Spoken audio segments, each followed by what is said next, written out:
Nuance culturelle est un espace de dialogue et de réflexion autour des liens entre culture, société et innovation. Le podcast donne la parole à celles et ceux qui, par leurs projets et leurs engagements, font évoluer les représentations, les usages et les imaginaires culturels.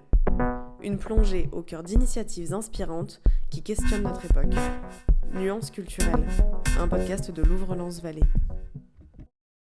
Louvre-Lens-Vallée organise mensuellement des tables rondes thématiques autour de la culture, du numérique et de l'innovation. En ce mois de mars, on aborde la thématique « Accompagner l'entrepreneuriat culturel ». Une soirée où Margherita Balzerani, directrice, a échangé avec nos invités. Maria-Lia Bestoujev du 104 Paris, Godefroy Vujicic de Picta Novo, Philippe Tilly du ministère de la Culture, Thierry Mbaye de Louvre-Lens-Vallée et Flavien Bazenet à distance de l'Institut Mines Télécom Business School. Bonne écoute. Bonsoir à toutes et à tous. On est ravis de vous retrouver pour cette conversation autour de entreprendre dans la culture. Donc, je suis très heureuse de vous accueillir et surtout de vous dire que voilà, cette question qui est au cœur de notre activité, de nos activités respectives, n'est-ce pas ? Et donc, à la croisée de la création, de l'innovation, de l'engagement, de l'entrepreneuriat culturel, interroge profondément nos modèles économiques, mais aussi les inspirations individuelles et collectives. Comment créer de la valeur dans la culture ? Comment accompagner celles et ceux qui entreprennent dans ce secteur qui est souvent perçu comme fragile, mais incroyablement dynamique ? Et surtout, quel profil, quelle forme d'engagement émergent aujourd'hui ? Pour explorer toutes ces questions qui concernent les industries créatives et culturelles qui ne sont plus un secteur marginal parce qu'elles représentent aujourd'hui plus de 3% du PIB en France et dans le monde et plus d'1 million d'emplois. Et surtout un laboratoire unique où s'inventent des nouveaux modèles économiques, sociaux et créatifs. Donc je propose d'en discuter avec Philippe Tilly, adjoint et délégué aux entreprises culturelles du ministère de la Culture, avec Godefroy Vujicic, directeur général de Picta Novo, Maria-Lia Bestoujev, directrice de l'innovation du 104 Paris, et Thierry Mbaye, qui est chef de projet entrepreneuriat, design et innovation sociale au Louvre-Lens-Vallée. Donc on peut commencer avec Monsieur Tilly. Et donc voilà, on vous voit apparaître derrière nous. Ce qui m'intéresse, c'est de savoir surtout comment le ministère de la Culture a développé plusieurs dispositifs dont nous-mêmes, Louvre-Lens-Vallée, en bénéficie pour accompagner et soutenir l'entrepreneuriat culturel. Quels sont pour vous les leviers les plus structurants aujourd'hui pour accompagner ce type d'entreprise et ce type de porteurs de projets ? Merci pour cette introduction. Donc moi je suis Philippe Tilly, donc je suis effectivement délégué adjoint aux entreprises culturelles au ministère de la Culture. Donc, la délégation aux entreprises culturelles, c'est une délégation qui est rattachée à la direction générale des médias et des industries culturelles. Et on a une activité assez transversale au ministère et donc nos deux activités, c'est à la fois le financement des entreprises et à la fois l'accompagnement des entreprises, comme il a été dit tout de suite.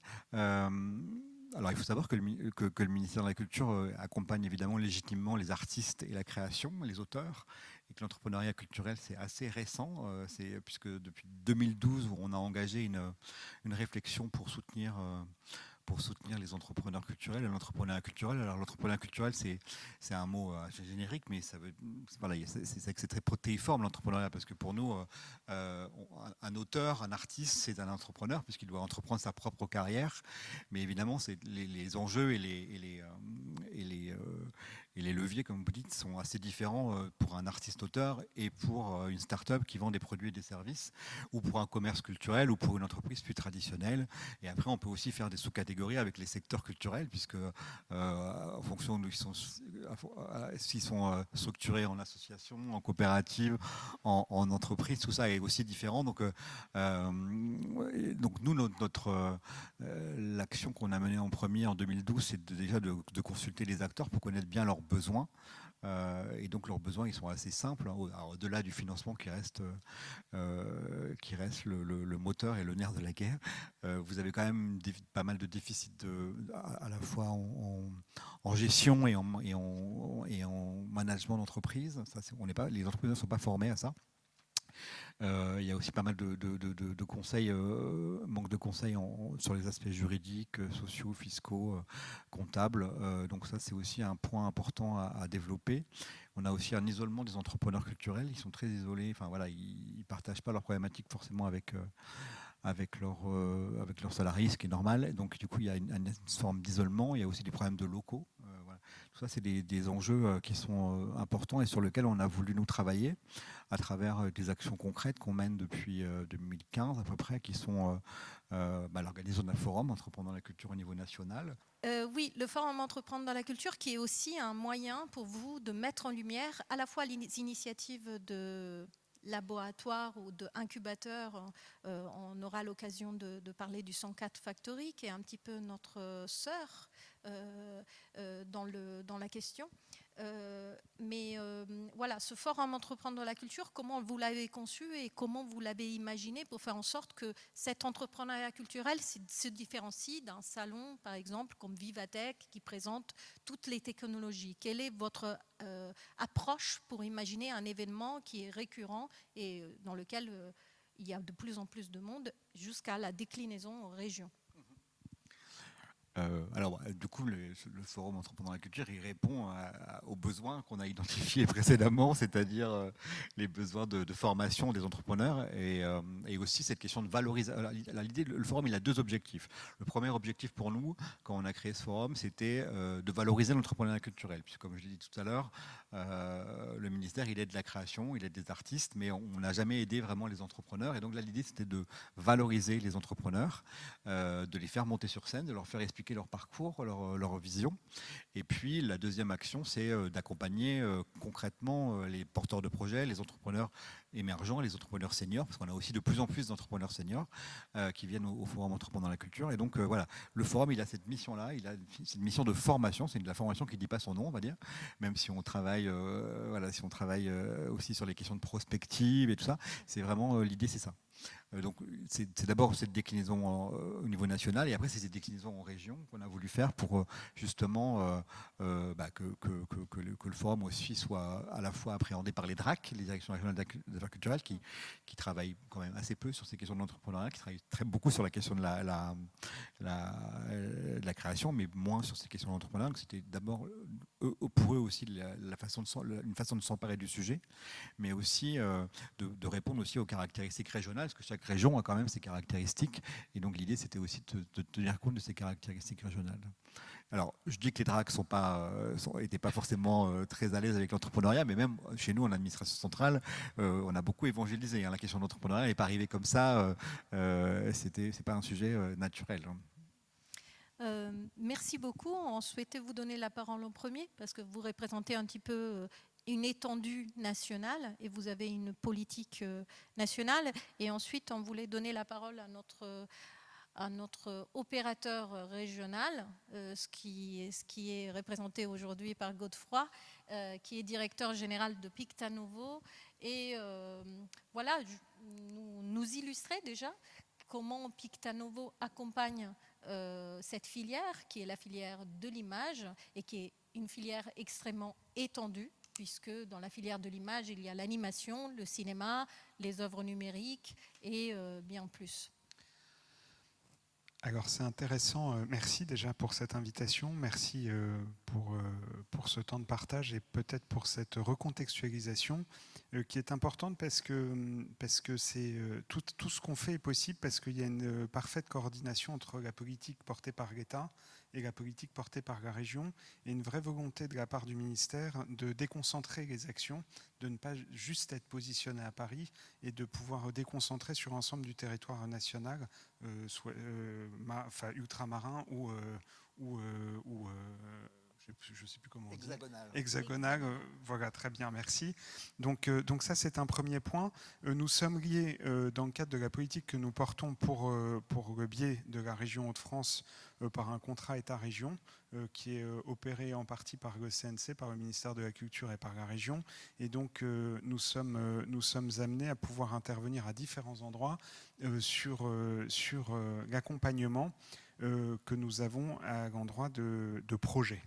En fait, c'est ça qui va être assez important à pouvoir partager avec vous, c'est que nous sommes positionnés sur du soutien aux entreprises, mais pas un soutien direct aux entreprises, c'est un soutien aux projets qui sont portés par les entreprises. Et ça, c'est extrêmement important parce qu'on parle d'industrie culturelle et créative et nous sommes une industrie de projets et où les temporalités sont assez courtes en fait par rapport à une industrie, je ne sais pas laquelle, je ne vais pas prendre d'exemple, mais une industrie de nucléaire, de pneus, de je ne sais pas quoi, automobile, pharmaceutique. Je ne sais quoi vous prendre comme exemple. En tout cas, nous, ça peut être un projet de jeu vidéo, de création d'un contenu de jeu vidéo, ça peut être un projet de long métrage de cinéma, ça peut être un projet de série, ça peut être un projet d'unitaire, ça peut être un projet documentaire. Nous étions en comité cet après-midi pour regarder sur quel projet nous nous positionnons sur les documentaires pour la télé, pour le cinéma ou pour les plateformes. Et c'est important. Et Pictanovo, dans sa structuration, donc Pictanovo qui est le bras armé de la région Hauts-de-France pour porter cette politique, marche sur deux jambes. Il y a une jambe culture et une jambe économique. Et c'est important parce que parfois on parle de culture, on se dit en fait combien ça va coûter. Et on oublie de dire que ça peut aussi beaucoup rapporter. Alors, à la fois en termes d'éducation, à la fois en termes de rayonnement, à la fois en termes d'emploi direct et d'emploi indirect. Il y a énormément de choses. Alors, le président de région, Xavier Bertrand, est plutôt sur un angle réellement de soutien à la culture et en ne souhaitant pas forcément forcer le trait sur cette dimension économique parce que c'est l'ADN du soutien qu'il a souhaité porter depuis plus de 10 ans maintenant à cet endroit avec une vraie visibilité au national et en Europe et à l'international pour certains projets. Et donc de bien avoir ça en tête, nous sommes positionnés à différents endroits sur un soutien aux projets qui nous permettent après de structurer un écosystème, parce que c'est ça aussi la stratégie et la politique régionale, c'est par le prisme de ces soutiens aux projets de pouvoir être structurant en termes d'emploi, en termes de structuration d'entreprise, en termes de constitution d'un écosystème qui permette de faire filière sur l'ensemble du territoire régional, sachant qu'on a un territoire qui est extrêmement varié avec un Nord-Pas-de-Calais qui avait cette histoire et une Picardie, les 3 départements du Sud qui n'ont pas la même population, qui n'ont pas la même structuration, mais qui ont des atouts qui sont en complémentarité avec ceux que nous pouvons trouver dans la métropole, ici et ici à Louvre-Lens-Vallée. Eh ben merci, on fait un petit saut vers Paris et je vous présente ce lieu infini qui est le 104. Et on a parlé de rentabilité et de l'autre côté, quel est le lien de l'entrepreneuriat culturel avec l'économie sociale et solidaire et surtout cette recherche qui est une recherche qui est aussi un levier d'innovation et qui est la recherche de sens, pas pour autant de rentabilité, mais plus de sens. Quels sont ces modèles hybrides que ce lieu infini accompagne? Est-ce que tu peux nous parler un petit peu de la typologie de projets que vous accompagnez? Il faut s'enregistrer. Je voulais vous remercier de venir ici et de nous écouter. Et je voulais aussi remercier beaucoup l'équipe du Louvre-Lens-Vallée pour son accueil. Ici, on se sent à la maison et c'est exactement ce qu'on ressent quand on est au 104 et c'est ce qu'on essaye de faire. Et vous savez que faire quelque chose de simple, c'est souvent le plus compliqué. Voilà. Et finalement, faire quelque chose de simple, c'est souvent le plus compliqué. C'est ce qu'on essaye de faire, nous, à nos différentes échelles, par les politiques que le ministère porte. Et merci beaucoup, parce que moi, je suis arrivée en 2000... j'ai du mal avec les dates, parce que, bon, j'adore ça, mais moi, ce que j'aime, c'est le mouvement. On en parlait avec Thierry, Margherita. Mais en fait, je suis arrivée au 104 il y a 8 ans. Et le ministère a toujours été à nos côtés pour soutenir le programme d'accompagnement. On a aussi des soutiens des régions également. Mais ce qu'on fait n'est pas simple à comprendre, parce qu'on fait des choses complexes. Mais on fait des choses complexes dans un lieu génial. Et tout comme le Louvre-Lens Vallée a la chance d'être adossé à un musée génial. Et vous me montriez tout à l'heure les coulisses. J'ai envie de tout vous raconter, mais je suis là pas pour parler d'eux, mais j'ai envie de le faire parce qu'on est là. Et vous faites un travail phénoménal. Et ce qui me plaît d'être ici et de converser avec vous et avec vous, c'est que je pense qu'on a tous autour de ce canapé de Friends les mêmes valeurs. Les mêmes valeurs que la valeur aujourd'hui, elle est multiple. On parle énormément de technologie, c'est pour ça que je me suis permis de faire une petite aparté, mais on oublie que la valeur essentielle, celle qui nous réunit aujourd'hui, c'est celle de la parole, c'est celle de l'échange, c'est celle de la créativité. Moi, je suis très contente d'être dans un lieu qui a de la couleur, de savoir qu'ici, c'était une école.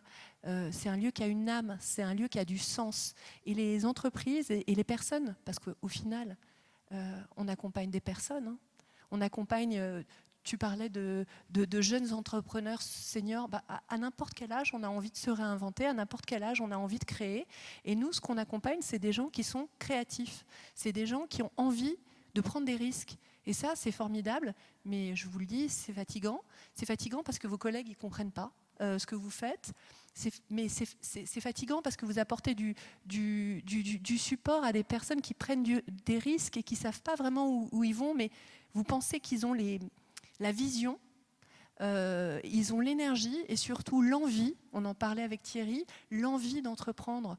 Vous savez qu'en France, on vit un moment qui est particulier, mais cette envie d'entreprendre, il y a des études, alors j'ai des chiffres à l'appui, hein. Finalement toute cette thèse-là, elle s'appuie sur des chiffres concrets, parce qu'en fait, nos métiers, c'est aussi des métiers de laboratoire, tu l'as très justement dit, et des métiers de recherche.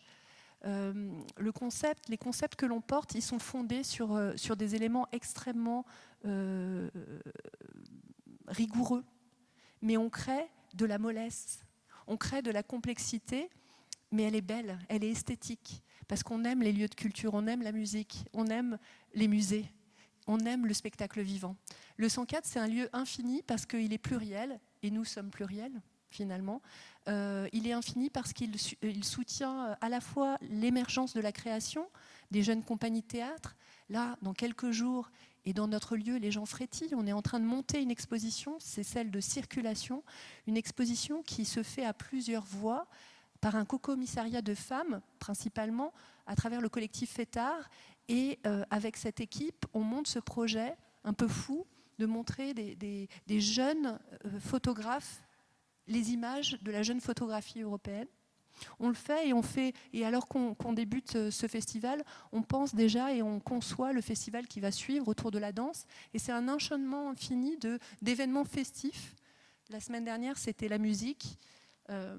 Et tout ça, ça fait partie de notre lieu. Mais plus que tout, ces festivals, on accueille aussi des artistes en résidence qui sont dans nos murs. On a aussi des personnes, des voisins qui viennent. Donc finalement, cet écosystème qu'on crée au 104, c'est un peu nos villes, c'est un peu nos villages, c'est un peu nos histoires et nos mémoires. La mémoire ici du passé industriel, et à juste titre, et je trouvais que l'image était très belle des deux jambes. Pour avancer dans la vie, et pour faire un marathon, il faut qu'on ait ces deux jambes, il faut qu'on ait la tête de la mémoire, c'est pour avoir la vision du passé.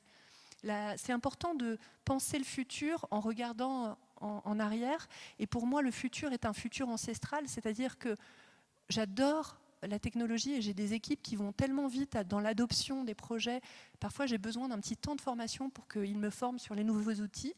Mais ce qui m'intéresse, moi, c'est d'avoir cette vision du passé, parce que les typologies des structures qu'on accompagne, bien souvent, elles se réapproprient, et en ça, je pense qu'on est des sœurs, ils se réapproprient des techniques ancestrales. Et ces techniques ancestrales, c'est les métiers d'art, c'est la photographie argentique, par exemple. On a accompagné un projet génial qui a commencé sur Instagram, sur une plateforme numérique, en créant une communauté de photographes argentiques, et qui aujourd'hui a une galerie, qui mène des ateliers, qui réapprend ce qu'on a oublié, parce qu'on va tellement vite qu'on a oublié de faire des choses qui sont tellement importantes, comme celle de prendre la parole ou d'écrire et de penser.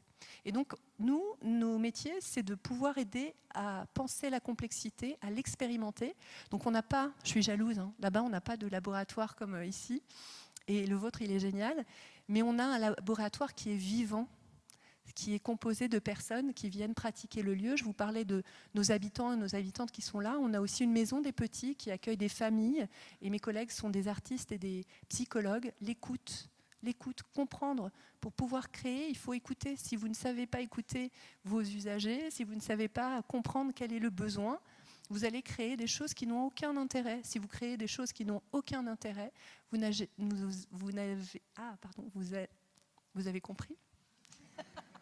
Vous n'allez jamais pouvoir les vendre. C'est pas... Oui, et puis vendre, c'est important. Oui, c'est important. Quand on parle de culture, on a du mal à parler d'économie. Quand on est dans la culture, on pense qu'il n'y a pas de rapport économique, et pourtant, on parle bien d'un marché de l'art. Et j'aimerais avoir le salaire des gens qui travaillent, je ne sais pas, dans l'art contemporain ou qui réussissent dans ce milieu-là. Et on sait que nos entrepreneurs culturels, eh bien, c'est des entrepreneurs, et pour reprendre ta question, qui ont des caractéristiques proches de l'ESS, parce que ce sont des entrepreneurs engagés. Et nous souhaitons accompagner des entrepreneurs qui ont des valeurs, parce que nous sommes un établissement public d'intérêt général, nous sommes un établissement public porté par la ville de Paris, nous ne pouvons pas accompagner des personnes qui ne partagent pas les mêmes valeurs. Donc pour nous, c'est essentiel. Et puis aussi, on se rejoint dans plein de choses, encore une fois, des gémellités, des sororités, et encore des multiples façons de penser, de concevoir, mais on se rejoint aussi dans le fait de le penser collectivement. L'innovation, si vous êtes seul, si vous pensez dans votre tête, vous n'allez pas aller très très loin. Vous allez aller très très vite, mais au bout d'un moment, vous allez arriver face à un mur, parce que votre vision du monde, elle est celle que vous avez construite dans votre culture, dans vos pays. Moi, je viens du Brésil, j'ai un père qui est russe, je suis partie au Mexique, je vis en France, et j'adore voyager. Et je pense que c'est ça qui fait que j'adore l'innovation. Excusez-moi, il faut m'arrêter. Merci. Mais en fait, l'idée, vous avez compris, c'est une conversation, donc on va parler après. Maintenant, on passe la parole. Merci beaucoup, Marie-Alia. On passe la parole à Thierry Mbaye. Ah non, à Flavien, qui n'est pas là, mais qui est là, grâce au numérique. Alors, Flavien Bazenet, qui est, je dis la vérité, hein, qui est resté à la maison pour s'occuper de sa fille qui était extrêmement malade et qui regrette beaucoup, qui est directeur général délégué du Cube Garges, un autre lieu à Garges-les-Gonesse, qui est aussi un lieu sœur, et maître de conférence, Biennale Nemo, oui, et maître de conférence en entrepreneuriat et innovation, et qui a tenu à nous envoyer une vidéo. Bonjour à tous, je suis Flavien Bazenet, je suis enseignant-chercheur et maître de conférence à l'Institut Mines Télécom Business School en entrepreneuriat, et je suis titulaire de la chaire Identité Digitale, qui est la première chaire d'enseignement qui a été dédiée à la classe numérique. Nous travaillons sur des innovations pédagogiques, d'accompagnement entrepreneurial, à la fois interdisciplinaire entre des managers, des ingénieurs et des designers.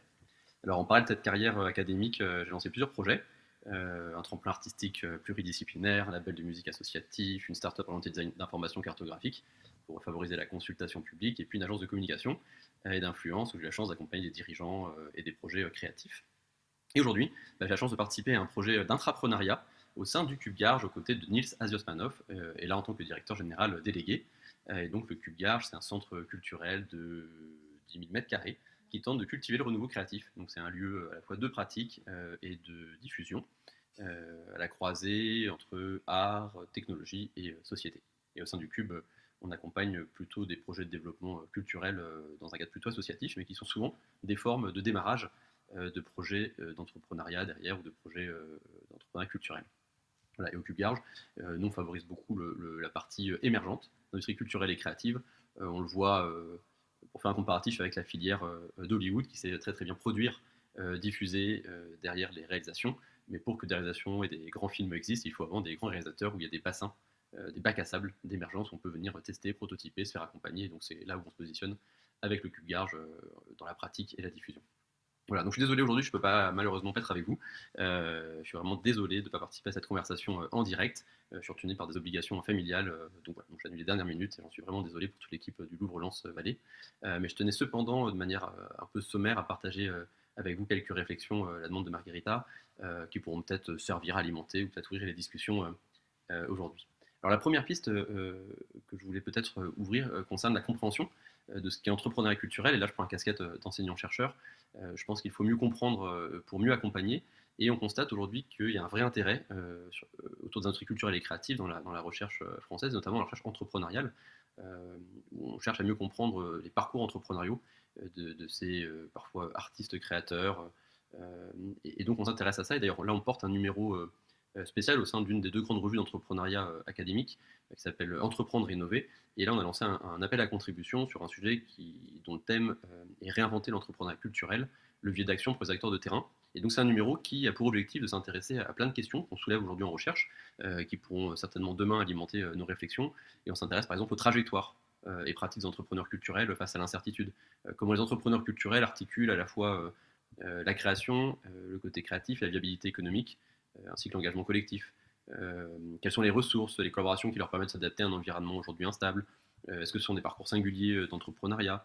Voilà. Donc il y a plein de questions qui sont autour à la fois des trajectoires des entrepreneurs culturels, autour de la dynamique de recomposition des filières et des écosystèmes, et puis aussi l'impact des politiques publiques, des financements et des modèles de soutien, pour essayer de comprendre les effets de tous ces dispositifs publics, notamment par exemple là, autour des projets France 2030, et quel impact ça va avoir sur les programmes et sur les territoires, de manière régionale ou nationale. Voilà, et donc on va essayer de comprendre à travers ces numéros, on l'espère demain, un peu mieux ces pratiques entrepreneuriales spécifiques, que sont les acteurs culturels. Et la seconde piste que je voulais ouvrir avec vous, qui est peut-être un lancement du débat, c'est peut-être de différencier peut-être 2 niveaux d'accompagnement. Il y en a peut-être plus, mais moi j'en vois 2, un niveau d'accompagnement individuel, et puis un second qui est plus structurel au niveau sans doute des filières.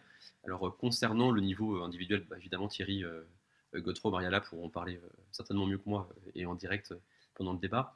Mais moi j'interviens depuis plusieurs années sur des projets interdisciplinaires entre ingénieurs, managers, designers, artistes, et j'interviens dans des écoles d'art parfois et de design, et je constate qu'il y a peu, voire pratiquement qu'un cours dédié aux sciences de gestion, à l'entrepreneuriat dans ces filières.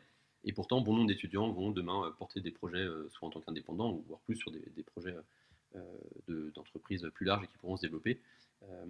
Et d'une part, on voit que les études montrent que les porteurs de projets qui font le plus appel à des dispositifs d'accompagnement durant la création de leurs projets sont ceux qui sont déjà sensibilisés, ceux qui comprennent l'intérêt d'aller se faire accompagner, qui ont déjà du coup des bases et ils savent ce qu'ils peuvent venir chercher dans l'accompagnement.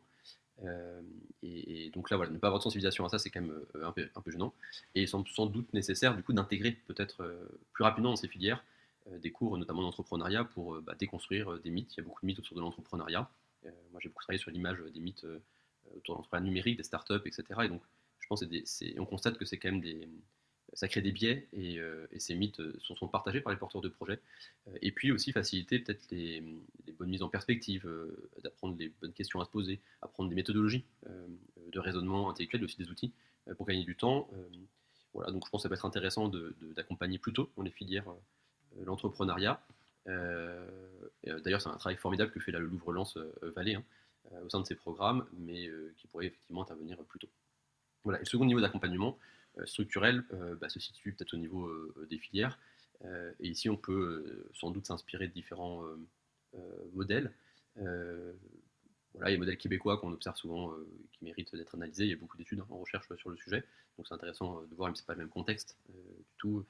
Mais leur obligation à s'internationaliser permet de créer des filières et des structures, et les entreprises travaillent beaucoup ensemble. Mais on peut aussi s'inspirer de modèles plus européens, plus proches de nous, et notamment les districts italiens. Il y a des analyses, par exemple un chercheur Christophe Assens qui a analysé ces sujets sur le management en réseau, comment des entreprises peuvent travailler ensemble en réseau et notamment là, s'inspirer des filières du textile italien autour de ces districts, où moi, ces entreprises ont créé des relations, donc c'est des petites entreprises comme dans les CSC, des petits studios qui travaillent ensemble pour avoir des ambitions de répondre à des marchés plus importants, nationaux ou internationaux, des projets plus ambitieux. Et donc là, ce qui fonctionne bien, c'est peut-être le côté chassé en meute, enfin en tout cas travailler en réseau. Et là, il y a sûrement une manière d'accompagner ces réseaux. Alors, il y a plusieurs modèles dans le monde. Parfois, ça part de l'institutionnel et du public qui crée des réseaux de manière artificielle entre guillemets, mais voilà, qui donne le coup d'envoi. Et puis parfois des réseaux comme là, qui sont des réseaux qui sont un peu hors du marché, hors des institutions, et qui sont plutôt créés avec des relations de proximité familiale et souvent de nécessité, et qui ont permis de se développer, un peu d'ailleurs comme la Silicon Valley, si on reprend ce modèle-là, avec un peu de distance évidemment et de manière un peu caricaturale, mais qui s'est créé dans un contexte compliqué, et donc pas du tout un développement institutionnel comme on est parfois habitué à le faire en France. Voilà, donc peut-être qu'une des pistes, ça peut être d'accompagner les entreprises à travailler plus en réseau et voilà, et créer les... Merci à Flavien pour ce point sur surtout les questions de statut, artiste, entrepreneur, du fait de travailler ensemble.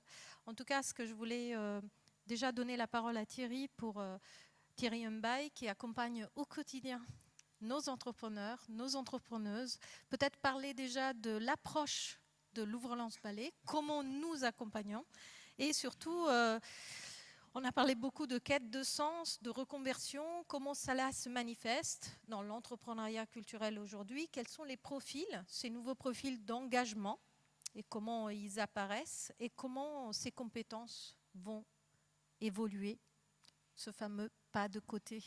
Ok, il y a beaucoup de questions tout en un. Alors, dans un premier temps, quand on parle du programme, en fait, finalement, voilà, on a aussi construit ce programme vraiment spécifiquement avec les retours permanents, constants des entrepreneurs et porteurs de projets que nous accompagnons. Et donc, on l'a intitulé Soi, voilà, comme la soie, donc singulier, ouvert, innovant et engagé. Donc, je pense que ça résume un peu toute la dynamique qu'on souhaite porter.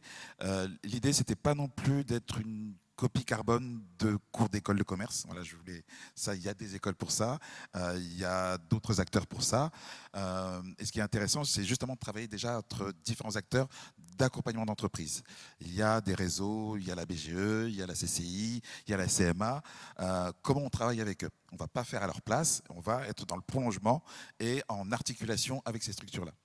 Donc c'est comme ça qu'on fonctionne, en cultivant ce côté singulier et aussi avec une approche, bon ça je pense que c'est dans nos ADN, en lien très fort avec le design. Que ce soit le design industriel ou le design social, voilà, ça nous anime, ça nous touche. On a 3 designers ici intégrés à Louvre-Lens-Vallée. Coucou les designers. Donc, voilà, et ça fait justement partie des publics qui ont des compétences métiers très fortes, une passion aussi et une énergie, une force vitale impressionnante, et qui effectivement tout d'un coup sont bloqués lorsqu'il s'agit d'entreprendre. Alors aujourd'hui, je pense, vendredi dernier, j'étais justement dans une école de design à l'ESAT à Roubaix, dans le cadre d'un forum à l'emploi et à l'entrepreneuriat. Et effectivement, j'ai eu beaucoup de questions de ces étudiants qui se disaient après, qu'est-ce que je fais? J'ai travaillé là-dessus, j'ai fait un super mémoire qui m'a pris des années, etc., sur tel ou tel sujet. Comment je le transforme? Et donc finalement, notre programme d'incubation, c'est quelque part un agent accélérateur, transformateur, sans trahir, ou alors, voilà, il faudrait peut-être décomposer le mot trahir qui est aussi traduire, mais il y a cette question de, voilà, on accompagne des projets spécifiques, on accompagne des projets qui ont une forte valeur symbolique, qui créent l'utilité sociale, qui créent l'utilité économique, qui créent l'utilité sur le territoire. Et ça, finalement, c'est les porteurs de projets lors de nos appels à projets qui candidatent et qui ont ces centres d'intérêt-là. Tu parlais de SS ou d'économie sociale et solidaire, sans forcément le nommer ainsi, beaucoup sont dans ces dynamiques-là. On accompagne, et ça quand même depuis 3 ans, on a des projets de tiers-lieux. Ça, c'est assez nouveau. On accompagne aussi donc, ce type de projet-là qui finalement pourrait nous ressembler finalement, parce que c'est une sorte de passe. Une fois qu'ils sont créés, eux aussi peuvent accompagner d'autres créateurs, d'autres entrepreneurs, et donc on passe aussi le relais à d'autres acteurs. Il y avait d'autres questions, là je suis en train de me perdre. Les profils, alors il y en a dans la salle. Alors souvent je dis, et il faut que je mette plein de guillemets surtout maintenant, j'aime bien aller à la rencontre des étudiants et des jeunes quand ils, lors des jurys de mémoire. Là on a des porteurs de projets qui sont, ou des étudiants qui sont passionnés et qui poussent cette passion jusqu'à construire un mémoire, une réflexion autour de cette passion. Donc moi j'aime bien recruter, entre guillemets, ce type de profil, très enthousiaste, très volontaire, ils apportent aussi une jeunesse et une fraîcheur aussi au reste de la promo. Il y a des reconversions. Il y a vraiment des reconversions, donc des personnes qui ont été cadres dans de grosses entreprises ou alors qui ont été indépendants dans d'autres domaines d'activité, en tant que consultants diverses et variés, mais qui quand même sont animés par une passion. Et à un moment de leur vie, ils se disent c'est maintenant ou jamais, ça me tient à cœur, j'ai fait plein de choses peut-être par facilité, obligation, etc. Mais à un moment, il y a ce déclic. Donc on a ces profils-là aussi de personnes qui sont en reconversion. Alors ça peut aller justement de consultants qui deviennent artisans ou de communicants qui deviennent artistes. Voilà, on a tous ces profils-là, jeunes et moins jeunes. Et puis on est aussi sur un territoire qui est souvent on dit difficile, mais moi je dis prometteur. Et donc on doit aussi encourager des porteurs de projets qui n'auraient peut-être pas le profil classique dans des incubateurs culturels et créatifs ou dans des incubateurs tout court, mais c'est aussi notre rôle d'accompagner ces personnes. Et quand on les met en contact avec des entrepreneurs plus confirmés, il se passe des choses. Et ça, on peut le constater tous les jours. On constate aussi qu'il y a des formes de coopération fortes qui se créent entre les porteurs de projets. Nous, on crée le cadre. On essaie un petit peu de mettre des panneaux de signalisation pour qu'ils se rencontrent. Mais après, voilà, on n'est pas non plus dans le côté où on va infantiliser les porteurs de projets.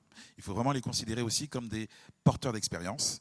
D'ailleurs, certains interviennent aussi dans la promo en tant qu'intervenants pour transmettre justement leurs compétences, leur expérience ou leur expertise. On a tous ces projets-là, tous ces profils. On a aussi des profils plus numériques.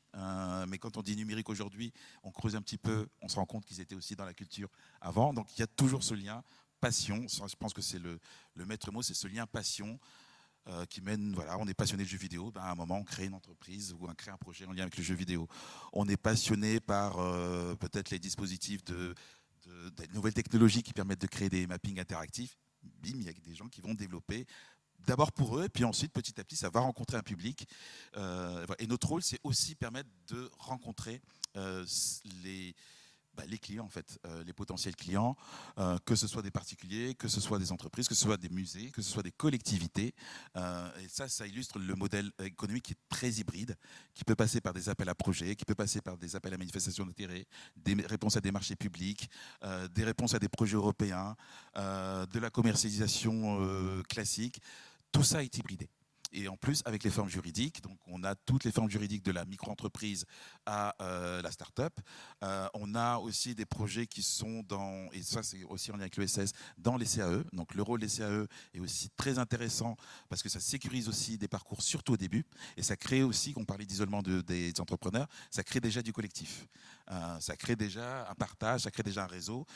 Donc voilà, on a tous ces profils-là, et puis voilà, sommes-nous tiers-lieu, pas tiers-lieu, je ne sais pas. En tout cas, on fait fonction, et c'est ce qui permet le brassage, le mélange, et il y a des choses, de toute façon, nous, notre rôle est aussi modeste, qui se passe aussi de pair à pair, et donc nous, on crée des situations, on crée un contexte favorable. J'avais envie d'abonder dans tous les propos de Thierry. J'ai peur que le micro se casse la figure parce qu'il roulait. Mais en fait, je voulais réagir aux propos sur l'individuel, le réseau, et faire ensuite un écho au profil dont tu parlais, parce qu'on se retrouve beaucoup. Tout d'abord, effectivement, le programme, il est à la fois individuel, c'est avant tout des individus. Là, on a un comité de sélection vendredi. Ce qui nous intéresse, c'est de sélectionner des personnes, en fait. Donc, on va essayer de comprendre quelles sont ces personnes, qu'est-ce qu'elles ont fait, quelles sont leurs motivations. Et on parlait de quels sont leurs parcours, en fait. Il y a une certitude, c'est qu'ils ont tous des parcours différents.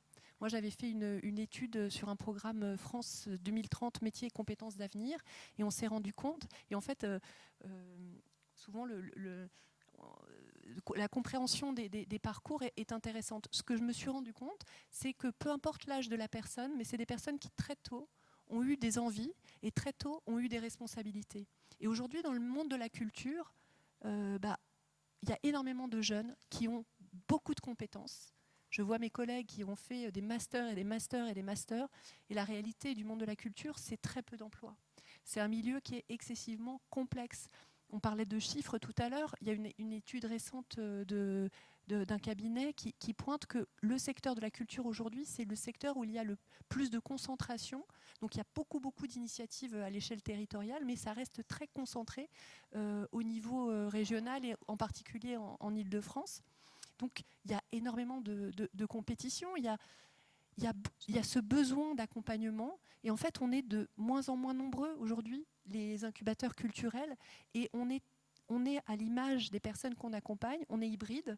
Tu parlais de modèle économique, nous on fait de la commercialisation du lieu, on les accompagne, mais en parallèle, par exemple, on est en train de travailler sur un projet avec un partenaire incubateur en Afrique, et je suis en train de commencer à raconter l'histoire de ce projet alors même que je suis en train de le concevoir et alors même que je suis en train de le réaliser et que je dois penser à sa communication. Parce que l'expérience que je suis en train de vous décrire, c'est l'expérience de l'entrepreneuriat qu'on accompagne, c'est-à-dire qu'on fait tout en même temps.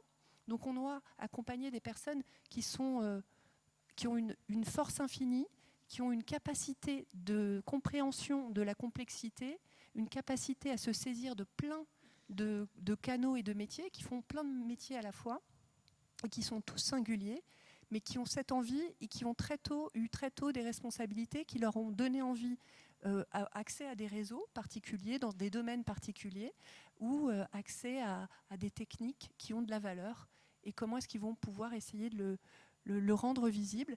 Et cette question dans les programmes, on a souvent parlé donc d'accompagnement individuel, d'accompagnement collectif. Nous, on a des leviers aussi qui sont ceux de l'expérimentation qu'on partage ici avec le Louvre-Lens Vallée, c'est-à-dire que pour concevoir, donc il faut la pensée, il faut la recherche, mais il faut aussi pouvoir l'expérimenter, parce qu'en fait, quand on innove, il y avait une exposition très intéressante sur l'innovation, et 9 fois sur 10, une innovation, c'est un échec. Donc on accompagne l'échec. C'est pas simple en fait d'accompagner l'échec, parce que évidemment, on a envie que ça réussisse. Et pour décrire aussi les profils des entrepreneurs et des entrepreneuses qu'on accompagne, c'est souvent des personnes qui ont une passion, mais qui ont un métier à côté, parce que quand on commence à porter un projet d'innovation, c'est un projet d'investissement. On ne gagne pas d'argent. Donc là aussi, les dispositifs qu'on doit mettre en avant, c'est ceux de France Travail, parce que la plupart des entrepreneurs qui créent des entreprises, et notamment dans le secteur culturel, ils bénéficient, et c'est mon cas, ils bénéficient d'un soutien de l'État à travers ce dispositif qui incite aussi des personnes à y aller, à sauter le pas et à le faire. Et quand je vous parle de mon profil, et pour abonder dans les propos de Thierry, la pensée design, elle est essentielle à l'entrepreneuriat créatif. C'est-à-dire qu'on doit avoir des personnes qui sont en capacité d'observer, de prendre ce temps de l'observation pour se dire qu'est-ce qui est vraiment utile et qu'est-ce qui est vraiment agréable, et surtout qu'est-ce qui est désirable. Et pouvoir l'expérimenter à de multiples reprises, c'est l'adapter pour... Et là c'est le levier. Je pense qu'on travaille beaucoup, on parle beaucoup de financement, mais on a fait récemment un atelier qui est essentiel, la perception de la valeur. Aujourd'hui, on met beaucoup de valeur sur ce qui est... on a l'impression que ça va produire un effet immédiat, ce qui est scalable. Mais l'entrepreneuriat culturel n'est pas scalable tout de suite, il va l'être. Et dans des échelles différentes, mais la valeur perçue de la créativité, c'est aussi un enjeu majeur sur lequel on doit travailler. Et nous, notre rôle, c'est de les rendre visibles. Donc on fait beaucoup d'événements comme celui-ci pour les mettre en avant, notamment au travers de entreprendre dans la culture. Alors on essaye d'aller quand même à Vivatech, parce qu'on se dit il faut être là où les autres y sont et leur montrer qu'on est différent et qu'on a de la valeur. On n'a pas beaucoup d'espace et c'est compliqué, donc on aimerait avoir plus de place dans ces lieux où on porte l'innovation pour montrer que l'innovation elle est plurielle, et puis on leur permet, on les laisse expérimenter, et parfois on les accompagne dans l'échec, donc on traverse des moments de vie assez compliqués. Merci beaucoup. Je voulais redonner la parole à Godefroy sur peut-être nous citer concrètement un exemple d'un projet. On a beaucoup parlé de hybridation des disciplines, hybridation de formes de création. Comme tu accompagnes différents domaines de l'image, est-ce que tu pourrais citer un projet qui illustre? Peut-être citer une typologie de projet qui est assez liée à l'incubation et à l'accélération d'entreprises, qui est le secteur du jeu vidéo, par exemple, où nous sommes en capacité d'intervenir à différents endroits. Pour la majeure partie des aides sur lesquelles on vient se positionner, c'est soit de l'écriture, soit du développement, soit de la production. Et pour le jeu vidéo, c'est soit du prototypage, soit de la production. Évidemment, j'abonde tout à fait dans ce qui a été dit, mais il y a une distinction à avoir entre le projet d'entreprise et l'entreprise à part entière, à savoir la gestion entrepreneuriale, qui ne sont pas tout à fait la même chose et pas tout à fait le même positionnement, parce que souvent, en fait, les porteurs de projets viennent avec un projet, en l'occurrence pour le jeu vidéo, un projet de jeu, et n'ont pas forcément cette visibilité ou cette boîte à outils à disposition pour pouvoir gérer une entreprise, parce que c'est bien de ça dont on parle. Et il y a cette double casquette ou cette schizophrénie à avoir quand on est porteur de projet. Et c'est souvent, en fait, ce qu'on remarque, c'est souvent, c'est un peu par rapport aussi aux mémoires dont il était fait mention tout à l'heure, où en fait on a le fond et la forme, et il est fondamental, je reviens sur ces deux jambes, mais en tout cas de réunir ces deux axes pour pouvoir faire qu'un, c'est-à-dire avoir une entreprise qui permette de porter des projets. Et si je vais encore plus loin, le premier projet peut souvent être un succès, mais après quid du deuxième, du troisième et des suivants, où c'est extrêmement compliqué. Et là, c'est dans tous les secteurs de la culture. Un premier long métrage, après le deuxième, c'est encore plus compliqué, parce que le premier, on a le bénéfice de l'essai, et le deuxième, on remet en fait un peu son titre en jeu.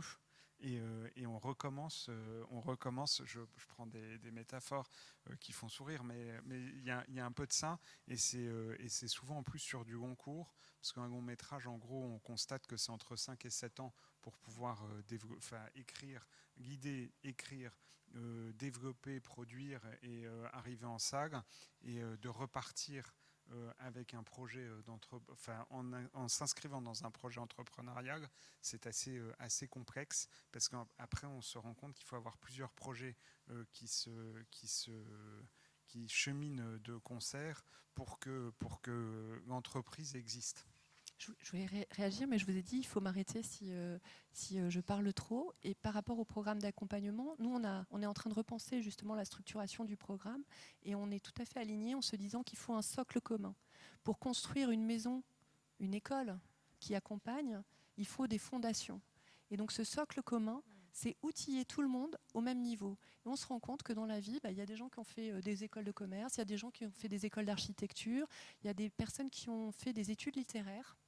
Et les études littéraires, je vais vous le dire, c'est un formidable vivier d'entrepreneurs et d'entrepreneuses, parce que quand vous êtes un leader, une leaduse, vous avez besoin de trouver les mots pour pouvoir convaincre. Les mots pour convaincre un banquier, les mots pour convaincre un investisseur, les mots pour convaincre un futur client, les mots pour convaincre un prospect, et les mots pour convaincre une future collaboratrice ou un futur collaborateur. Et tout ce vocabulaire, il est différent en fonction des personnes que vous accompagnez. Et puis quand vous commencez à vous développer à l'international, il faut que vous puissiez parler de nombreuses langues. Mais il faut aussi que vous puissiez parler, et on revient à la dimension collective, que vous puissiez parler tous les métiers. Il faut que vous sachiez parler à des métiers comptables, juridiques. Il faut que vous ayez les vocabulaires de tout un champ possible de métiers. Donc c'est important et c'est fondamental d'avoir ce socle commun. Et ce socle commun, avec les communs dont parlait Thierry, c'est-à-dire l'entraide, la débrouillardise, et surtout quand on galère, on a envie de s'entraider en fait. Et parce qu'on a, et nous, ce qu'on constate, c'est que ce qu'on essaye aussi d'activer, et on a un réseau qui est incroyable, c'est comprendre et donner de la valeur à notre réseau. Évidemment, le réseau avec les personnes avec qui on travaille depuis des années, mais c'est aussi le réseau des personnes qui sont passées par là. Et le réseau des personnes qui sont passées par là, c'est ce qu'on appelle les alumni. Alors on a pris le nom de... Peut-être qu'il faut qu'on trouve un autre vocabulaire, mais en fait, ça nous fait gagner du temps parce qu'ils vont nous dire simplement « Non mais ça, il ne faut pas le faire ». Et là, il y a beaucoup de gens autour ici là, qui m'ont dit ça. Et j'ai gagné beaucoup de temps. Nous, on les appelle les résidents. Oui, c'est ça, les résidents. C'est la question de résidence. Mais c'est les gens qui sont même plus chez nous. Comme la résidence d'artiste aussi, parce qu'on voulait utiliser justement le verbatim de la culture. Mais les résidents, une fois qu'ils sont partis, tu les appelles encore résidents ? Bien sûr, parce qu'ils ne partent jamais. Ils restent tout le temps ici, c'est-à-dire que ça reste une maison, ça reste un lieu ressource. Mais j'adore. Nous, on disait 104 Factory un jour, 104 Factory toujours.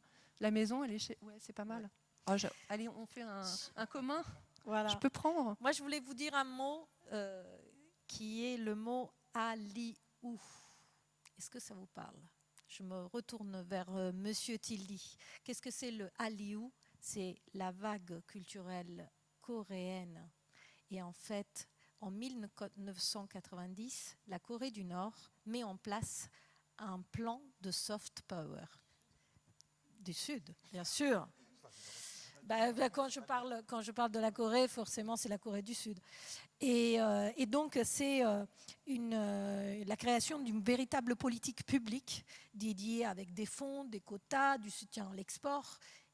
Quand est-ce qu'on aura cette vague de culture française ? Est-ce qu'il y a une spécificité ? Je sais que le ministère de la Culture fait déjà beaucoup, mais quand est-ce qu'on aura finalement cette vague, cette politique de plus en plus forte pour soutenir véritablement la création française et que ça soit une véritable forme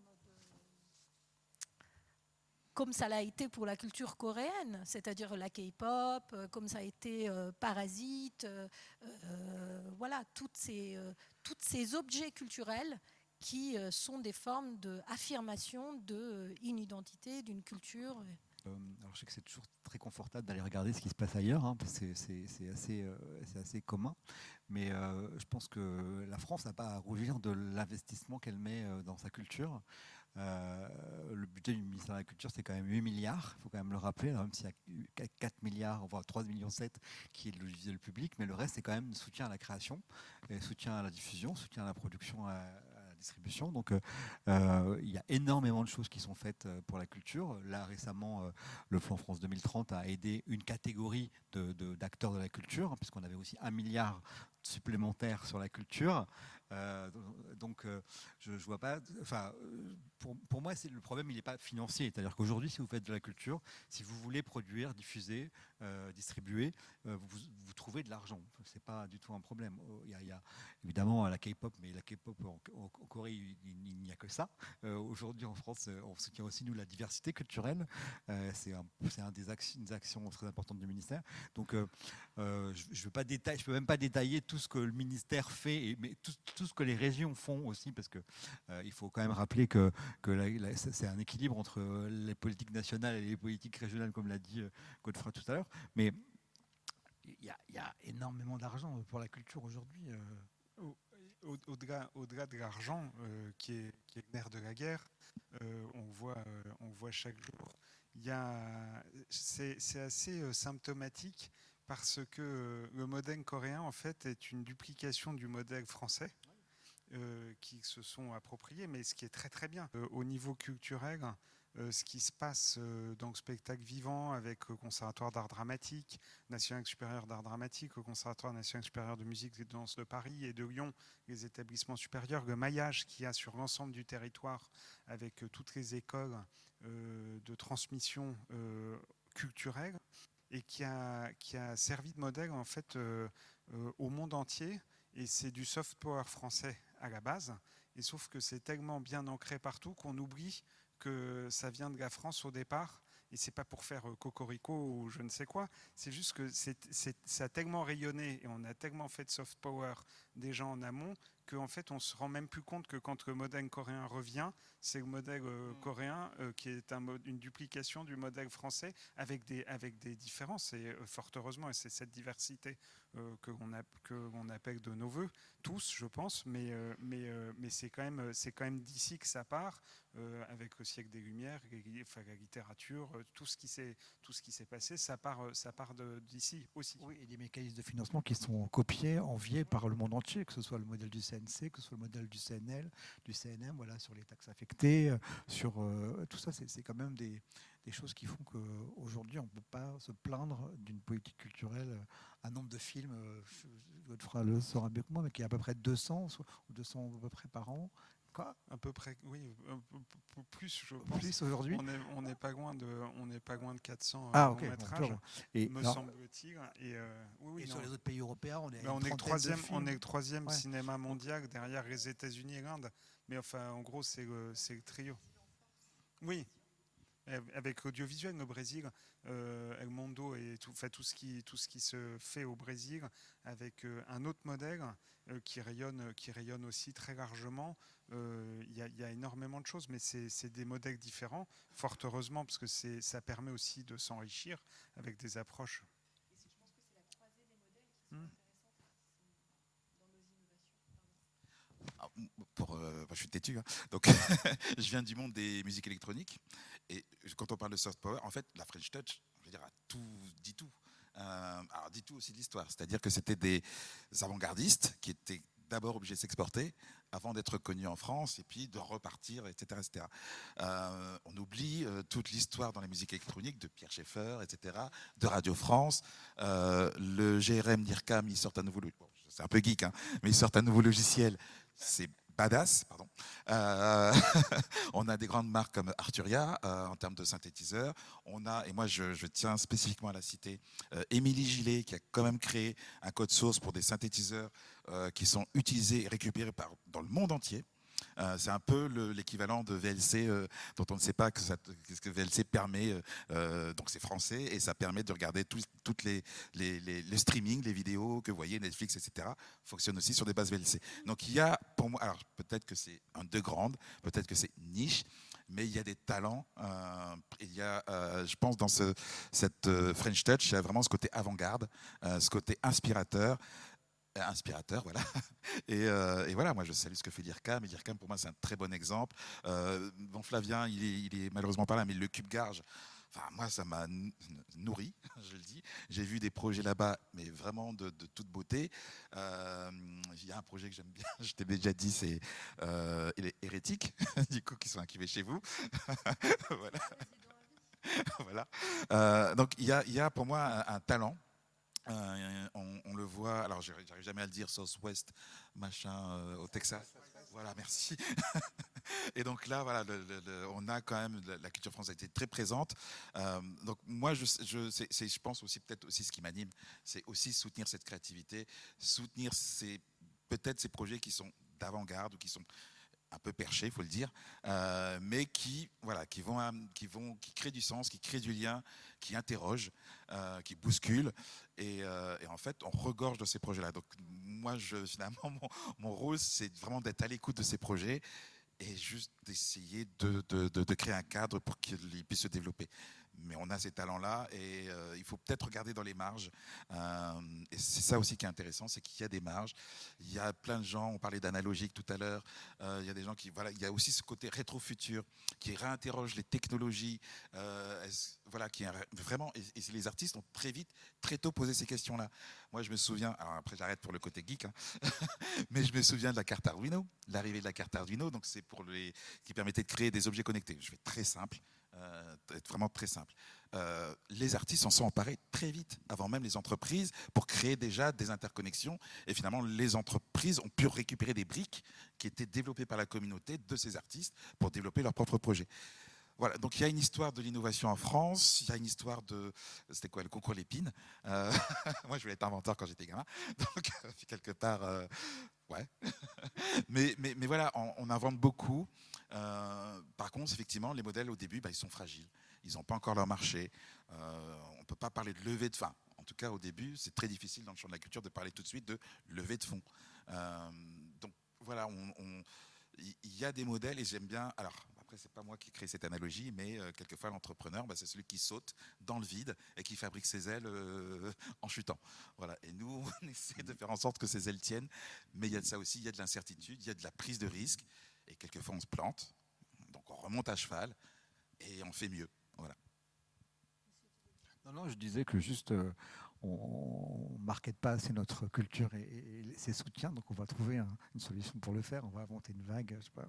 Non, je voulais parler aussi on a parlé de ces modèles de soutien, et je pense que le futur du futur est un futur ancestral, et ce futur ancestral, il se construit avec des visions multiples du monde, et que nous, ce qui nous anime au sein du 104, c'est d'accueillir la diversité. On accueille l'INA-GRM, on accueille l'IRCAM, on fait plein de festivals avec eux, et on continue à les accueillir, la permanence, parce que le temps long de la recherche. Et on essaye d'inventer aussi des nouvelles collaborations, et nos relations avec des partenaires à l'international, on essaye de les construire aussi sur la durée, et de réfléchir avec eux sur des nouveaux systèmes d'accompagnement. Et bientôt, j'espère, dans quelques mois, qu'on puisse reparler d'un projet là qu'on porte, mais pour l'instant, c'est trop tôt. Alors, peut-être commencer à échanger avec les personnes qui sont dans la salle. Dans la salle, il y a également des entrepreneurs qu'on accompagne. Je ne sais pas qui veut se lancer dans des possibles questions. Je fais partie des résidents permanents. Oui, tout à fait. Non, je voudrais témoigner déjà de ça, c'est le fait ici de comprendre un peu la logique et de voir les projets. Franchement, ça nourrit, et en plus, ça donne envie de voir l'évolution et les nouvelles générations, on va dire, qui s'intègrent à ce territoire notamment. Mais je voudrais revenir sur la notion de mouvement. Voilà, parce qu'on parle beaucoup de personnes, de personnalités, de talents individuels. Mais tout à l'heure, tu parlais, Thierry, de ces musiques DJ, on pourrait parler du rap, on pourrait parler par exemple de la danse contemporaine à Gand, etc. Il y a des vrais mouvements artistiques. Donc, est-ce qu'au travers de tous vos dispositifs, on pourrait imaginer identifier quelque part quelque chose qui pourrait démarrer un grand mouvement national qui irait vers l'international? Qui veut répondre? T'as oublié de dire le projet sur lequel on t'a accompagné, René. Alors, c'est vrai que notre projet, c'est le projet Radio Campus Lille, et qui a une antenne aussi en DAB sur l'Artois, ici, dans ce territoire. Et donc, moi, je suis chargé de développer la connaissance de ce territoire au travers notamment de mon site web, qui est artoiscast.fr, mais qui est aussi des émissions que je réalise sur Radio Campus et qui sont diffusées sur les radios de la Fédération régionale. Le prochain sujet qui vient de passer aujourd'hui, c'est un sujet sur l'atelier fanzine de LLV. Et j'ai oublié ce que je voulais dire du coup. Non mais René, c'est quand même aussi, Radio Campus, c'est la plus vieille radio FM de France, comme le rappeler. Pour moi, il y a déjà une profusion de récits. Mais comment les rendre visibles? Et peut-être que ce mouvement, alors moi en ce moment, il y a pas très longtemps, il y avait Ariel Kirou qui était de passage à Lille, donc, qui est un philosophe écrivain qui est déjà intervenu ici, qui travaille sur les imaginaires du futur. Mais en fait, ces imaginaires du futur, ils sont déjà là. Et ce qui peut mettre en mouvement, c'est comment on interroge les transitions, comment on interroge les modèles économiques. Alors, ça peut passer pour moi par la fiction. J'adore le design fiction, j'adore les fictions économiques aussi. Et donc, comment on peut reconstruire un monde à travers la fiction? Alors, ça, c'est un point de recherche sur lequel je suis. Mais peut-être qu'il y en a d'autres, mais je n'ai pas d'idée sur une vague... mais par contre, la question des récits, et en France, la littérature, c'est quand même tient une place très importante. On a déjà ça. Donc, comment faire connaître ces auteurs, comment faire connaître ces pensées diverses et peut-être je ne vais pas dire minoritaires parce qu'elles sont minoritaires parce qu'elles ne sont pas connues, mais comment les faire connaître du plus grand nombre et comment s'autoriser à penser le futur à partir du présent, etc. etc. En parlant de mouvement, on a eu la chance d'avoir un projet, par exemple, de série audiovisuelle qui s'appelle HPI, qui a été tourné en région, tourné 100% en région, qui est arrivé en 2020, qui s'est tenu pendant 5 saisons, donc 8 épisodes par saison, donc 40 épisodes, qui s'est vendu dans plus de 100 pays dans le monde, dont les Américains ont tellement été convaincus qu'ils ont fait un remake comme 3 hommes et un couffin en son temps, avec la série qui est un copier-coller. La série est sur Disney+, et grosso modo, c'est des contenus qui rayonnent absolument dans le monde entier, sur les 5 continents, et vous dire que parfois je reçois des coups de téléphone en me disant mais c'est vraiment tourné chez vous ici, les séries, parce que c'est vraiment joli, vous êtes sûr que c'est dans les Hauts-de-France? Et donc voilà, donc c'est à une petite échelle, c'est une possibilité de rayonnement. Alors, c'est pas un grand mouvement, mais ça fait partie des séries emblématiques au même titre que le Bureau des légendes ou que d'autres séries qui sont des séries régionales, parce que tournées 100% en région. Et ça a été un peu la même chose avec Enfant phare, toute proportion gardée, qui a été un film où quand j'ai l'occasion de voyager dans le cadre de mes fonctions, où en fait les gens se sont reconnus, et c'est un film qui a fait du bien, qui voyage et qui continue à vivre. Mais c'est des exemples parmi tant d'autres. C'est pas un courant musical, c'est pas l'ambition, c'est pas une révolution non plus, mais HPI, ça a été quand même quelque chose de très particulier. Ouais, alors je ne sais pas s'il faut que ce soit une grande vague, mais en tout cas, à titre individuellement, je pense que l'export, ça fait partie des enjeux pour beaucoup d'entreprises culturelles aujourd'hui. Alors, pas forcément toutes les entreprises, évidemment, mais en tout cas, les entreprises dans l'audiovisuel, dans le livre, dans la musique, ça fait partie des sujets. Parmi les dispositifs du ministère de la Culture, il y a au moins 3 programmes qui accompagnent les entreprises à l'export, si ça vous intéresse. Donc, du coup, vous pourrez regarder sur le site du ministère, mais il y a des programmes qui sont gratuits, Mission Entreprendre la Culture à l'export. Il y a aussi 2 programmes de France 2030, ICC Immersion et Culture Export, qui vous permettent justement d'être accompagnés concrètement par les équipes de Business France, les équipes de l'Institut français, les équipes de BPI France, les ambassades dans les pays concernés. Donc voilà, il y a cet enjeu d'export est très important, et il faut l'accompagner en effet. C'est partie du modèle économique.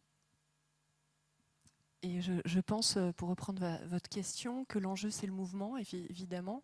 On se déplace. Aujourd'hui, j'ai pris le train, on s'est déplacé avec Philippe, on s'est retrouvés en mouvement, on est venu à pied, on a fait ce chemin, on est venu dans votre maison. Et le mouvement, c'est le mouvement et l'aller vers les autres, et l'aller vers les autres pour comprendre les autres et construire avec eux. Donc pour moi, c'est celui de la collaboration, on en parlait tout à l'heure, et comment on imagine des dispositifs et des échanges. Nous, on a expérimenté, à chaque fois qu'on fait quelque chose, on fait un prototype. Moi, je me souviens d'un programme qu'on a monté avec un incubateur Minassa en Tunisie. C'était un moment hyper fort, grâce au soutien de plein d'acteurs publics, évidemment.